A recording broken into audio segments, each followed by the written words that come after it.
नमस्कार मित्रों, क्लास 8 के नए चैप्टर हमें संसद क्यों चाहिए के साथ मैं गुमान सिंह आपके सामने अपने चैनल के माध्यम से एक नया चैप्टर लेकर के आया हूं।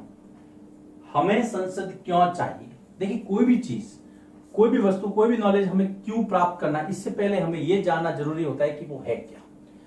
मित्रों, अगर मैं आपके सामने ये चीज लिखूं, यहां पर मान लीजिए मैंने कुछ ऐसा लिखा और मैं आपको पूछता हूं कि क्या आपको ये चाहिए, तो आप पहले पूछेंगे कि सर पहले ये तो बताइए ये है क्या। जब आपने ये पूछा कि ये बताइए कि ये क्या है, तब से मैंने ये समझ लिया कि इस चैप्टर के लिए आपकी जिज्ञासा बढ़ गई है। दरअसल मित्रों, ये कुछ भी नहीं, ये मैंने ऐसे ही लिखा है।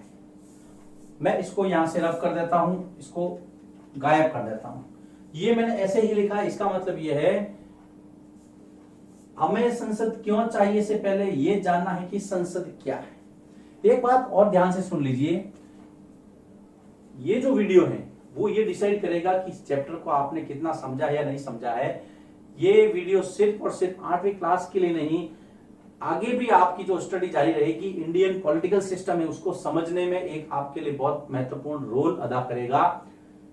इसलिए आपसे गुजारिश है, इस वीडियो को ध्यान से देखिए, इसको नोट कीजिए, नोटबुक साथ में रखिए, इसको समझिए। संसद क्या है, मैं इसको शुरू करना चाहता हूं। मैं आपको संसद पे ले आऊंगा, ध्यान रखना। शुरुआत करता हूं राज्य से।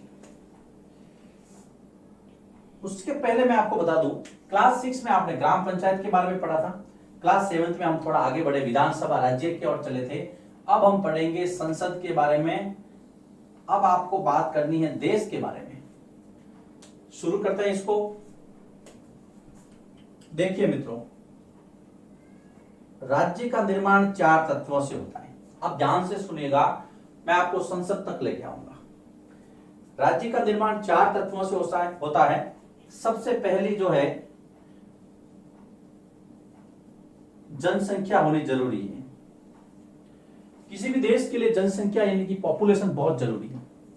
बिना जनसंख्या के आप उसको राज्य या देश नहीं कह सकते। जनसंख्या होगी तो वो रहेगी कहां, उसके लिए जमीन चाहिए। दूसरा जो तत्व है वो है भूभाग। राज्य का दूसरा तत्व भूभाग है। जनसंख्या, भूभाग। राज्य के सारे काम जो एजेंसी करती है उसको सरकार कहते हैं। सरकार क्या है?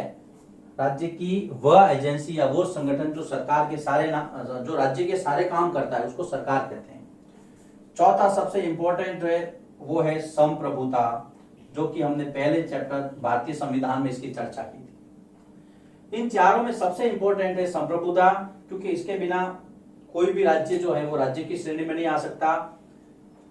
लेकिन हमारा काम संसद तक जाना है, इसलिए हम इस तीसरे तत्व को पकड़ते हैं। तीसरा तत्व है सरकार। अब सरकार क्या है, ध्यान से समझना है। सरकार क्या है? राज्य की वह एजेंसी जो राज्य के सारे कार्य करती है।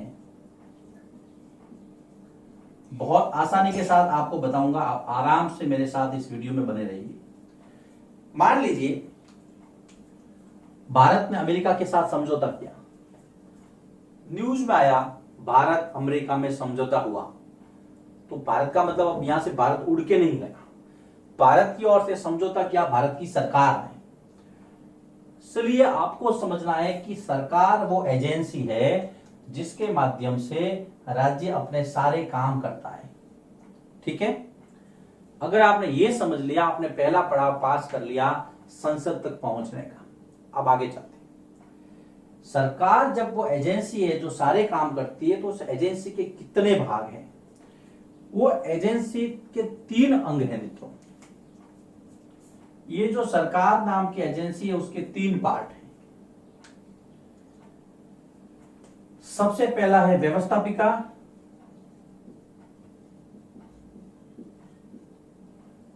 दूसरा है कार्यपालिका और तीसरा है न्यायपालिका।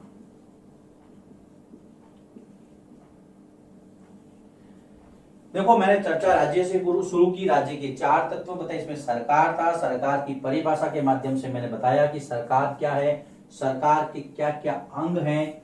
ये सरकार के अंग है मित्रों, 3 अंग है सरकार के, व्यवस्थापिका, कार्यपालिका और न्यायपालिका। अभी जो व्यवस्थापिका है मित्रों, ये व्यवस्थापिका, इसको आगे बढ़ाता हूं। ये व्यवस्थापिका क्या करती है,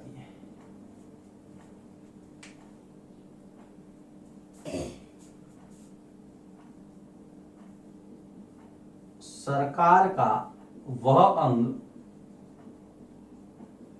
जो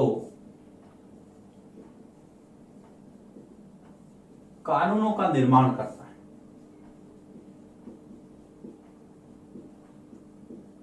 सरकार का वह अंग जो कानूनों का निर्माण करता है उसको व्यवस्थापिका कहते हैं। इसके बहुत सारे नाम हैं। इसको कहीं कहीं विधायिका भी कहा जाता है, कहीं कहीं इसको संसद भी कहा जाता है, कहीं कहीं अंग्रेजी में अगर मैं कहूं तो इसको लेजिस्लेटिव सिस्टम भी कहा जाता है। लेजिस्लेटिव सिस्टम या लेजिस्लेचर, संसद कह दो, अंग्रेजी में इसको पार्लियामेंट कह दो, एक ही बात है। विधायिका कह दो, व्यवस्थापिका कह दो, क्या करती है, बहुत इंपॉर्टेंट काम है, कानूनों का निर्माण करती है। अब आप देखेंगे, आप संसद तक पहुंच गए। अब आपको कोई पूछे संसद क्या है, संसद सरकार का वह अंग है जिसको व्यवस्थापिका भी कहते हैं। यह राष्ट्र के लिए कानून निर्माण का काम करती है। वेरी सिंपल, बहुत आसान है ये। आपको राज्य से इसको समझना है और लाकर के सीधा संसद पे खत्म करना है। अब भारत के संदर्भ में बात करता हूं। भारत के संविधान में संसद का स्पष्ट वर्णन किया गया है। भारतीय संविधान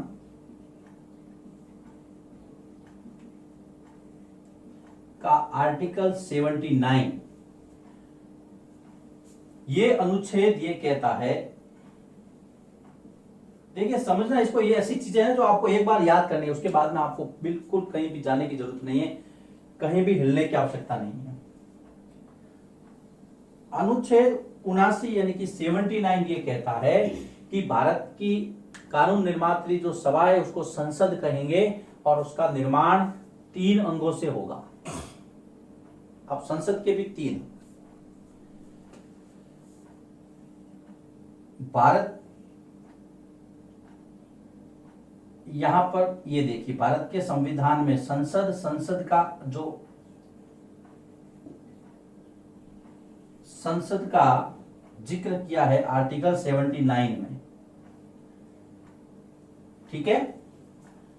आर्टिकल 79 ये कहता है कि भारत में कानून निर्माण करने वाली जो संस्था है वो संसद होगी, जिसको पार्लियामेंट, विधायिका, व्यवस्थापिका, आप कुछ भी कह सकते हैं।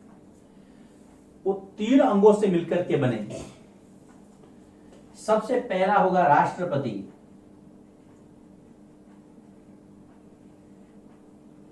फिर आपके राज्यसभा, और यहां पर है लोकसभा।